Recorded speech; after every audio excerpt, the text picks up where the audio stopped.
정치 시사 토크 고영호와 함께 한다. 우리 명석 고영호? 아닙니다. 명석입니까? 멍석입니까? 제가 알았어 하십시오. 멍석 고영호. 예, 멍석 고영호 되겠습니다. 앞으로 멍석을 깔겠다. 예. 세상의 해안으로, 고영호의 해안으로 읽어드립니다. 예. 예. 다양한 정치 이야기와 시사 이야기를 고영호님과 함께 풀어보도록 하겠습니다. 세상 많이 시끄럽습니다. 그리고 답답하긴 하죠. 그걸 차근차근 하나하나 조금 어렵기도 하겠지만 헤쳐나가 보도록 하겠습니다. 오늘은 첫째 시간으로 요새 이슈가 되고 있는 통합진보당 문제에 대해서 이야기를 나눠볼까 합니다. 통합진보당이 지금 배가 저 망망대해로 뚫고 가야 되는데 산으로 가고 있습니다. 통합진보당 사태에 대해서 이야기를 나눠볼 겁니다. 예, 지금 통합진보당 문제는 그러니까 민심의 바다에 떠 있어야 할 배가 산으로 가 있죠. 그 산 꼭대기에는 미친 개 한 마리가 있습니다. 그래서 아주 입을 쫙 벌리고 있는 이런 형국이라고 보면 되겠습니다. 미친 누구죠? 그걸 제가 꼭 검찰이라고 표현하면은 문제가 되겠죠? 그죠? 이거다. 네. 미친 개 그럴 것이다. 예. 보면 지금 당권파 쪽이나 비대위 쪽이나 이 평행선을 가고 있어요. 예. 한쪽엔 사퇴도 거부하고 그리고 뭐 출당 조치를 한다. 뭐 또 의원 등록 시한은 31일까지 했고 예. 협의에 그거 없이 계속 치닫고 있단 말입니다. 네. 통합진보당이 앞으로 어떻게 쭉 갈지 이야기를 좀 해주시면. 예, 5월 초에 이 문제가 생겼을 때부터 진실규명의 문제와 또 정책 책임의 두 가지 축의 성격이 있었습니다. 그래서 이것이 많은 사람의 바람은 제3당도 됐고 했으니 정책 책임의 문제로 해서 빠른 시간 내에 좀 명쾌하게 해결되기를 바랬죠. 근데 이게 시간이 20여일 지난 지금 와서 보면 진실규명의 문제로 가 있고 여기에 검찰의 공항탄압의 문제까지 덧붙여지면서 사태 해결의 전망을 더욱 불투명하게 하고 있습니다. 그 바람이 있다면 지금 문제를 당내 그런 당권 투쟁이라든가 진실규명의 문제를 보지 말고 제3당이 되면서부터 이제 거칠 수밖에 없는 통과 의례라 생각을 하고 그 제3당에 어울리는 정책 책임으로서 이 문제를 푸는 이런 식으로 좀 풀렸으면 하는 바람을 갖고 있습니다. 그리고 지금 뭐 나가라. 나가라 아니죠. 자진 사퇴하라. 예. 사퇴 못한다. 예. 그리고 두 쪽에서 그래 이야기하고 있긴 있는데 그러면 우리 막 안 할란다 막 이러면서 깰려고는 또 하진 않아요. 예. 뭐 그런 이유는 따로 또 있습니까? 정당의 분당이라는 게 쉬운 게 아니에요. 정책 조건이 그렇고 사실은 국민들이 그렇게 지지해 준 것도 있긴 있고 그죠? 더군다나 지금 13명의 당선자가 있지만 아직 국회가 개원되어 있지 않기 때문에 당선자 지위를 갖는 사람들이 분당한다는 것은 그렇게 진행하기가 어렵죠. 아직 뭐 국회가 개원돼서 13명의 당선자들이 활동도 하고 그 과정에서 단순히 서로의 진실 공방이 아니라 정책 색깔의 문제, 노선의 문제가 분명히 대립이 되면 그때 뭐 당이 그러니까 분당되는 건 분화라고 표현할 수가 있을 텐데 지금은 객관적으로 뭐 어떤 명분이 없다고 봐야 될 것 같습니다. 서로가 이제 명분이 없는 거죠. 그렇죠. 네. 그러면은 뭐 길게 이야기할 것 없이 검찰 수사 이야기를 좀 해보겠습니다. 검찰이 기다렸다는 듯이 모르겠습니다. 저는 다분히 검찰이 정치적 의도가 있을 거라고 믿어 의심치는 않은데 검찰은 뭐 아니다 뭐 그렇게 이야기하고 자기네들 수사하는 것 이상은 아닐 것이다 라고 이야기 단언을 했는데 어쨌든 검찰 수사가 시작이 됐단 말이에요. 거기에 대해서 이야기를 좀 해주시겠어요? 일단 정당은 사적 영역과 공적 영역 두 군데 다 포함되어 있습니다. 자유로운 결사체로서 권력을 획하고자 라는 성격만 보면 사적인 결사체인 것이고 또 국가 권력을 책임지고 정책을 생산하고 또 국가 보조금까지 받는 성격에서 보면 공적인 영역에 걸쳐져 있는 거죠. 그렇기 때문에 그 선거법에서도 정당의 자체 의사결정은 존중하지만 공직 후보자 선출의 과정에 대해서는 선거법의 적용 대상으로 보고 있어요. 그렇기 때문에 그런 측면에서는 검찰에서 해석을 하면 이미 준 국가기관이고 또 후보를 선출하는 과정은 공직선거법에 규정돼야 되기 때문에 그래서 여기서 발생한 문제이라서 검찰이 개입을 하겠다. 이런 명분으로 하는 것이죠. 명분은 명분인데 뒤에 힘이 국민 여론을 얻고 있다고. 그렇죠. 모든 것은 뭐 과거에도 한나라당이나 열린당 시절에도 또는 민주노동당 시절에도 여러 가지 문제로 검찰에서 압수수색을 하려고 했지만 실제 정당이 결사적으로 막았고 더 이상 검찰이 진행하지 못할 것은 더 강제적으로 진행할 경우에는 정당이 다 탄압이 되기 때문에 그걸 할 수가 없었죠. 근데 지금은 실제 국민 여론 자체가 진실을 밝혀라 이렇게 돼버리면 진실을 밝히겠다의 검찰이 드는 그 개입을 한 문제에 대해서 국민적인 저항들이 약해지죠. 그래서 검찰의 근거들이 좀 사는 것 같아요. 그리고 정당의 측면에서 보면은 헌법에 보장된 자유로운 정당 활동을 가로막는 거기 때문에 당연히 정당 탄압으로 해석할 수밖에 없습니다. 그렇죠. 그리고 검찰이 압수해간 전체 당원 명부라는 것도 자신들이 얘기하는 후보 선출 과정의 문제라면 전체 당원 명부가 아니라 선거 명부, 선거인 명부 내지는 혹은 선거 과정으로 국한돼야 되는데 그러니까 탈당자까지 기록된 전체 당원 명부라고 하니까 과도한 법집행의 문제도 있습니다. 그 당원 명부 이야기 하더라고요. 예. 당원 명부. 사람들이 또 당원 명부가 전체적으로 압수된 것에 대해서 우려하는 측면도 있고 어떤 부분이 그렇게 우려하는 측면이 있는 거죠? 지금 얘기가 2000년 이후에 전체 입당 탈당 기록이라는 얘기도 있고 또 2010년 이후의 것이라는 얘기 두 갈래가 있는데요. 그것이 무엇이든 간에 탈당자까지 포함된 전체 당원 명부이기 때문에 문제가 많습니다. 가령 거기에는 지금 얘기되고 있는 그러니까 공무원 지위에 포함된 분도 계시고 혹은 개인 사업을 하거나 이러면서 실제 정당 가입을 했다는 사실이 알려질 경우에 뭐 개인적으로 피해가 있는 분도 있기 때문에 상당히 문제가 됩니다. 그리고 특히 이제 공무원 지위에 준하는 분들 같은 경우는 법적으로는 공소시효가 있지만 각 조직에서 이걸 어떻게 악용할지 모르니까 실제 불안감들이 커질 수밖에 없죠. 힘보다 불안감이 있는 거죠. 또 그런 사례도 실상 있는 것이고요. 검찰에서 그런 식으로 활용 안 되려고 단언을 약속을 했었으니까 이도 보도록 하겠습니다. 뭐 지금까지 검찰 믿어가지고 뭐 믿음대로 된 적이 없잖아요. 그래도 국가기관인데 힘없는 사람 믿어야 안 되겠습니까? 그죠? 근데 그런 적이 없으니까 그게 문제라.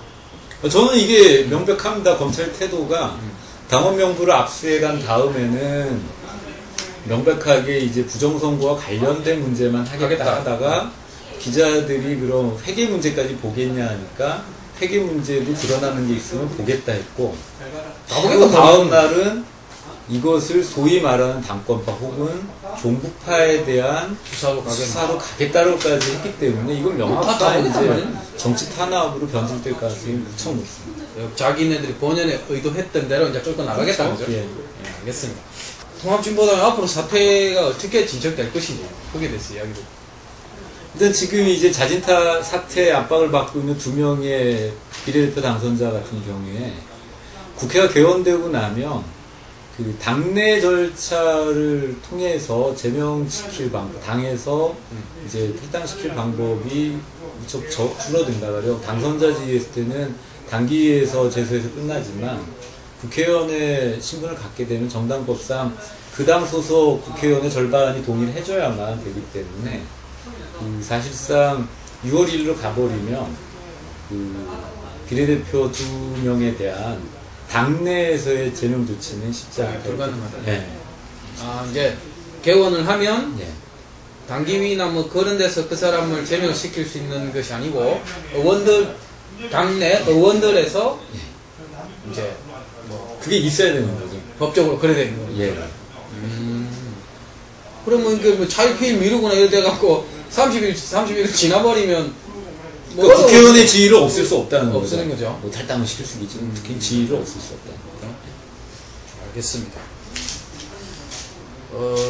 그리고 이제 다음 이야기로 또 가면 민주당이 이제 당내 경선으로 이제 흥행몰이를 하고 있습니다. 이게 흥행되기를 바랬는지는 모르겠는데 의도하든 의도하든 어쨌든 정치는 동물인 게 맞는 것 같습니다. 예.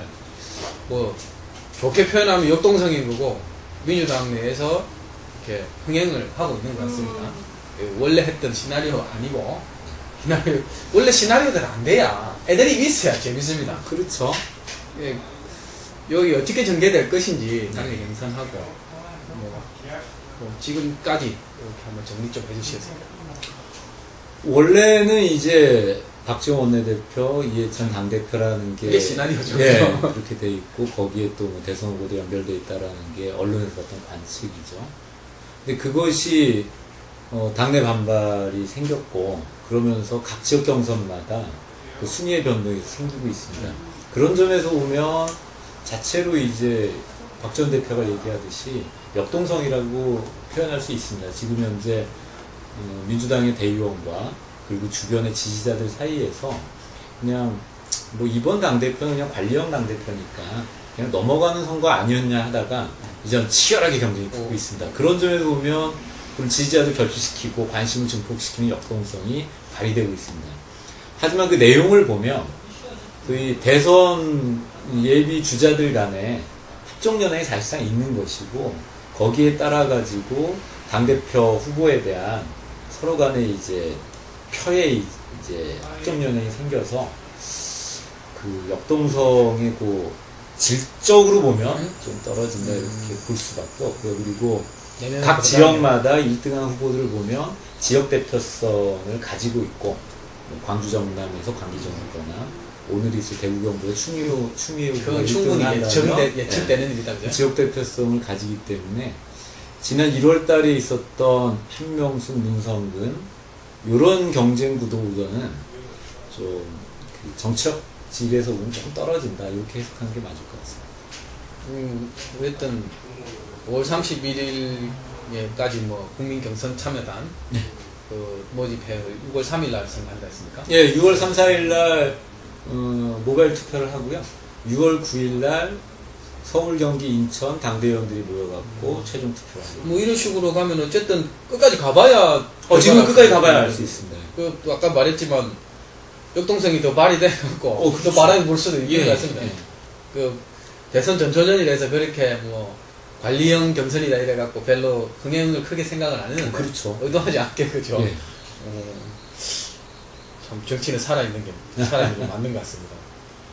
저도 사실은 울산에서 김한길이가 2위가 될지 상상도 못했어요. 나는 전 잘 몰랐어요. 몰랐어요. 예. 참 정치구단 아니신가 예, 봅니다. 맞습니다. 그 다른 이야기로 해서 저희들은 이제 현대에 지금 흐르고 있는 정세 분석과 정치 분석을 하고요. 그리고 한 가지 더는 하나의 의제를 또 가지고 이 시간을 또 이렇게 채워볼까 합니다. 그건 제가 질문을 좀 드릴게요. 그런 식으로 또 설명하죠. 그렇죠. 예. 여기서 또 하나씩 배워나가고. 예. 지금 대선 국면과 관련해서 안철수 씨로 대표되는 저희 기존 정당을 좀 불신하거나 혐오하면서 새로운 인물에 대해서 이렇게 지지가 많이 모이고 그렇죠. 있어요. 그러니까 이런 현상, 뭐 그게 무소속 현상이든 정당에 대한 불신이든 간에 이런 현상에 대해서 좀 어떻게 생각하세요? 저는 개인적으로 안철수 후보에 대해서 지지하진 않습니다. 저는 저 개인적으로. 왜냐하면 그 사람이 어떤 정치적인 리더십이나 그리고 정치 경험이나 그것이 어느 하등하에 증명된 바도 없고 그리고 도대체 이렇게 무슨 근거로 이렇게 그 사람이 이렇게 우리나라 대통령 후보인가 그 생각을 해봤을 때는 기존 정당, 기성정당이나 기성정치인에 대한 불신이 크다. 그리고 대통령 선거다 이랬을 때, 대통령 후보값 이랬을 때 우리 국민들은 이 미래를 선택하는 경향이 많아요. 그래서 어떤 도덕적이고 그리고 성공한 기업인으로서의 미래에 대한 희망, 좀 안철수를 지지하는 사람들이 좀 젊은 층들이 많으니까 그게 대한 좀 암울한 현실에 대한 어떤 벗어나고 싶은 미래에 대한 막연한 희망이 하나의 바람으로 불어서 일어나지 않았나 싶어요. 그런데 그게 일종의 바람이기 때문에 물론 꺼지지는 않겠습니다. 원체 불신을 많이 줬어요. 기성정당들이.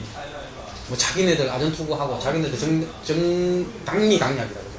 거기에 매몰돼가지고 싸우는 모습들이 뭐 이전 국회든 18대 국회도 똑같은 19대 국회도 다 똑같을 거다라고 또 우리 국민들은 생각할 거예요. 분명히. 정당인이시니까 참 듣기 좀 그거 하시겠지만 그렇게 생각할 거란 말입니다. 그게 반대급부로 어디에 치우치지 않았고 어디에 소속되지 않은 안철수 씨가 이렇게 지지를 받고 있지 않나 라는 생각을 합니다.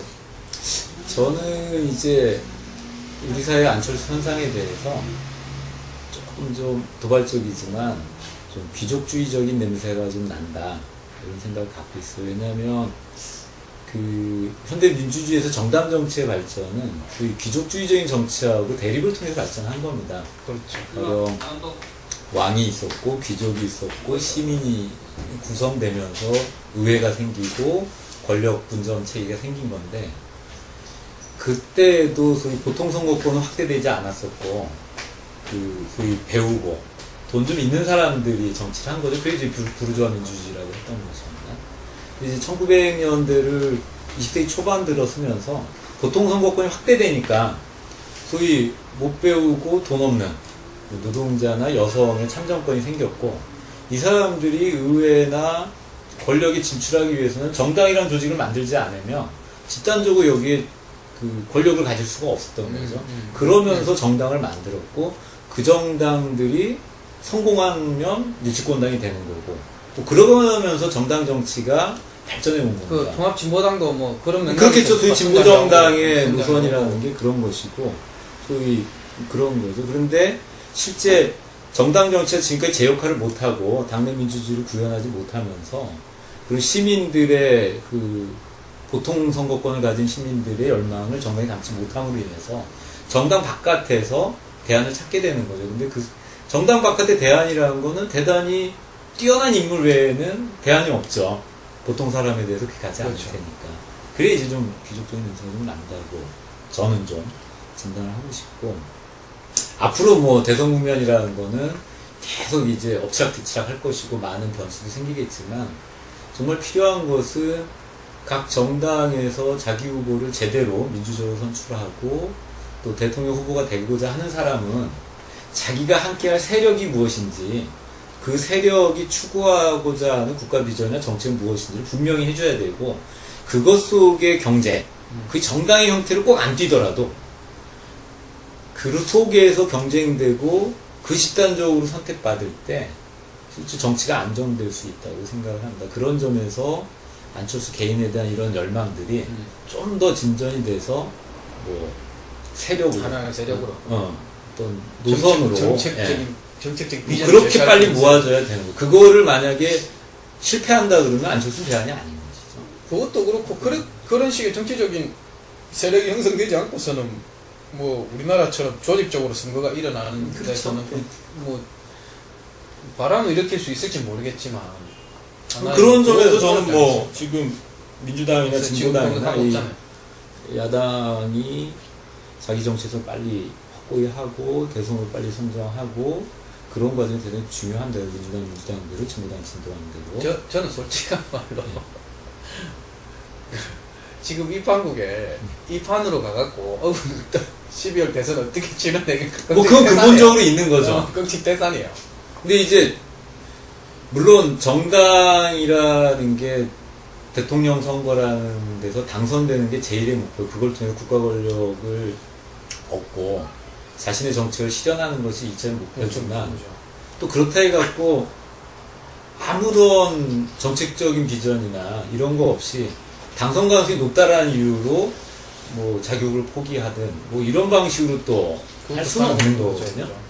그래서 정당들이 빨리 자기 비전을 확립하고 후보를 확정하는 것들이 필요하다고 생각합니다. 아까 말씀하신 무소속 정치라고 이야기하셨는데 예. 좀 뭡니까? 여기 뭐 어디 대신 정치에 있어서 예. 비교를 해서 이야기해 줄 수 있는 게 있어요. 네, 그래 아까 이제 하던 얘기인데 보통 우리가 국회에서 각 정당 국회의원들이 있는데 각 정당들의 방침에 따라 가지고 집단적인 투표를 하면 대단히 이제 국민들이 좀 안 좋게 생각을 합니다. 개인이 자유롭게 투표하지 않는다고. 그래서 보통 우리 국민들이 생각하는 국회의상은 300명의 의원이 모여가지고 자유롭게 토론하고 자유롭게 의사결정을 하면은 이상적인 것들을 생각하죠. 그래서 그것이 이제 깨지면 뭔가 당리당략에 얽히고 문제가 있다고 생각을 해요. 근데 좀 정당 정치를 좀 중하게 여겨서 보면 어떻게 되냐면 국회라는 것은 이미 그 구성될 때 국민들이 제1당, 제2당, 제3당을 결정해 준 겁니다. 그래서 그렇죠. 그 당력만큼 국가 정책에 개입할 수 있는 거예요. 당연만큼. 네. 그렇죠. 물론 가정에서 뭐 협상 전술도 있고 의회 전술이 있어가지고 자기 당이 가진 의원 숫자라든가 지지도보다 훨씬 더 많은 의정활동 할 수는 있죠. 사회적 영향을 가질 수는 있겠지만 룰은 그렇다는 거죠. 이제 그렇다면 우리가 어떤 현안에 대해서 A당, B당, C당이 자기 국회의원 숫자만큼 혹은 사회적 영향력만큼 힘을 발휘하는 것은 뭐 정당한 그 의회 활동입니다. 그걸 뭐 문제로 크게 삼을 필요는 없을 거고요. 그러면은 의회라는 공간은 뭐냐 하면 정당 정치를 좀 기계적으로 좀 도입해서 보면 오히려 의회라는 공간은 각 정당이 자기 힘을 그 안에서 발휘하면서 상대방이 가지고 있는 한계들, 문제점들을 드러내주는 공간이에요, 국민들에게. 하나의 창으로 볼 수 있는 겁니다. 그래서 국민들이 정당들의 세력관계나 문제들을 요 국회라는 창을 통해서 보고 그 다음 선거나 또 혹은 그 다음 과정에서는 힘을 다르게 실어주게 만드는 과정이라는 거죠. 그래서 그 다음에는 우리나라 정당 역사 몇 번은 없지만 그런 적 있었죠. 여소야대신지 아니면 그런 거죠. 뭐 열린민주당이 갑자기 그거 해갖고 여당이 되든 뭐 다수가 되든지 여당이었지만 물론 그것을 각 정당이 잘하고 있냐의 문제는 좀 둘째치는다는 거예요. 어쨌든 국민의 역동성은 거기서 발현되기 몇 번 경험 있습니다. 그러면요. 그리고 대통령 선거도 마찬가지예요. 소위 이제 대통령이 집권하면 여당이 되는 거고 대통령을 당선시키지 못하면 야당이 되는 건데 그 사실상 야당도 준여당이죠. 왜냐하면 대통령의 당선을 기회를 가진 정당이니까. 그러면 야당도 준여당인 거고 여당은 현재 여당인 것이고 그렇다면은 대통령 선거나 혹은 대통령 집권 과정에서 여당은 여당대로 자기한테 지지를 보내준 국민의 기대에 맞춰 정책을 하는 거고 또 그 다음에도 집권할 수 있도록 자기 비전을 가지는 거고 야당은 야당대로 나도 다음에는 집권할 수 있는 여당이기 때문에 국가 비전이나 국가 정책에 대해서 그만큼 책임감을 갖고 접근하고 문제를 풀어나가는 거죠. 그래서 그것이 어느 정도 안정이 되면 소위 말하면 야당도 잘하면 여당이 될 수 있고 여당도 잘못하면 야당이 될 수 있다 해야 정책 경쟁, 비전 경쟁이 되는 거고 그만큼 이제 이 국가 운영 자체가 안정이 되는 거죠. 서로 목표점이 같기 때문에. 근데 이것이 깨질 때 혹은 이것이 다 불신당해 버리면 국가 운영이나 정치라는 게 그만큼 불안정해지겠죠. 그런 점에서 저는 뭐 정당 정치가 갖는 많은 한계, 또 현실적 문제는 있지만 국가 운영이나 혹은 미래를 볼 때는 안정돼야 된다. 이런 생각을 갖고 있습니다. 지방의회는 지방의회 얘기도 했었는데 가령 지방의회에 이제 정당 공천을 없애자는 얘기가 시민단체라든가 정당 일부에서 많습니다. 그래서 뭐 마찬가지로 당리당략에 입각해서 주민의 뜻을 위배하고 있다 이런 얘기죠. 근데 저는 뭐 지방의회도 마찬가지라고 생각을 합니다. 그 정당들이 갖고 있는 지방자치 혹은 지방정부 운영에 대해서 그 지방의회에서 경쟁해야 되고 그 경쟁 과정을 통해서 주민들이 들여다볼 수 있어야 되고 그 속에서 다음에는 어떤 정당의 노선과 비전이 그 지역에 맞는지를 판단하게 해서 또 선출하는 과정들을 해야겠죠. 물론 이런 정당 정치가 이루어지기 위해서 가장 기본적인 전제는 정당의 민주화입니다. 정당 내부의 제도가 그 지지자나 국민의 여론을 제대로 수렴할 수 있는지, 그리고 공직 후보나 지도자를 뽑는 과정이 상향식으로 민주적인 과정을 밟고 있는지가 제대로 됐을 때 이것이 다 이렇게 맞는 얘기죠. 그것 때문에 우리나라 뭐 헌법이나 선거법에도 정당 내부의 민주적 절차에 대해서는 아주 좀 중요하게 생각하고 있고, 또 그것을 아주 지키지 못하거나 아주 위배할 경우에는 뭐 위헌 정당이라고 해산의 가능성도 열어놓고 있고, 또 공직 후보자를 당내 경선하는 우리나라에서도 헌법으로서 정당을 해소할 수 있긴 있네요. 그렇죠. 그러니까 정당 내부의 민주적 절차를 크게 훼손하거나 또 사회의 민주적 질서를 위배하는 정당은 위헌 심판을 해가지고 헌법재판소에서 뭐 해산 명령을 내릴 수 있습니다. 그런 법이 있네요. 예. 알겠습니다. 뭐 오늘 많이 다시 오늘 이야기 재미있었습니까? 그렇게 그렇죠? 그렇죠. 주제가 좀 무거운, 그렇죠. 주제에 좀 다른 주제면, 물론 정치 주제가 정치 꼭 주제가 재밌는 꼭 주제일 재밌을 수는 없어요. 물론 재밌게 보면 많이 재밌는데 심각하게 보면 이게 많이 심각하단 말입니다. 그 내일 아니다 생각하면 뭐 저것들 뭐 싸우고 불구경 하듯이 하면 되는데, 이게 또 우리 국민들하고 정책적으로 바로 반영이 되는 이런 거기 때문에 결코 이렇게 또 가볍게 또 다룰 수가 없어요. 어쨌든 쉽게 그리고 다양한 이야기를 우리 고영호님과 앞으로도 계속 풀어갈 겁니다. 조금 미흡한 점이 있더라도, 그리고 답답한 점이 있더라도 같이 또 만들어가는 유시비가 되겠습니다. 첫 시간 고맙습니다.